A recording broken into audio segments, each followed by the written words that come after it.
আন্তর্জাতিক জ্বালানি বাণিজ্যের গুরুত্বপূর্ণ রুট হরমুজ প্রণালীতে বাণিজ্যিক জাহাজের নিরাপত্তা নিশ্চিত করতে মার্কিন প্রেসিডেন্ট ডোনাল্ড ট্রাম্পের নৌসেনা পাঠানোর আহ্বান প্রত্যাখ্যান করেছে ইউরোপীয় ইউনিয়ন ইইউ। সোমবার ব্রাসেলসে ইইউর সদর দপ্তরে ২৭টি সদস্য রাষ্ট্রের বৈঠকে এই সিদ্ধান্ত নেওয়া হয়। ইইউর পররাষ্ট্র নীতি বিষয়ক প্রধান কাজা কাল্লাস স্পষ্ট জানান, ইরানের বিরুদ্ধে কোনো সামরিক পদক্ষেপে ইউরোপের আগ্রহ নেই। একই সুরে জার্মানির চ্যান্সেলর ফ্রেডরিক মেটস জানান, তারা এই সংকটের রাজনৈতিক সমাধান চান।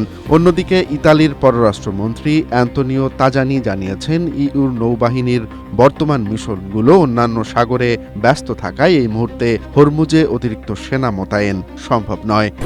স্ট্রবেরি সুপার ডটেড ও ক্লাসিক ভ্যারিয়েন্টে সেন্সেশন জাগুক শিহরণ।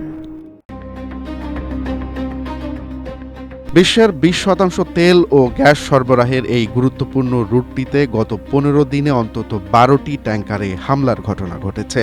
ইরান ও ইসরায়েল যুক্তরাষ্ট্র উত্তেজনার প্রেক্ষাপটে ট্রাম্প এই সামরিক সহায়তার আবেদন করেছিলেন। তবে যুদ্ধ এড়াতে এবং কূটনৈতিক পথে সংকট উত্তরণে অনড় অবস্থানে রয়েছে ইউরোপের দেশগুলো।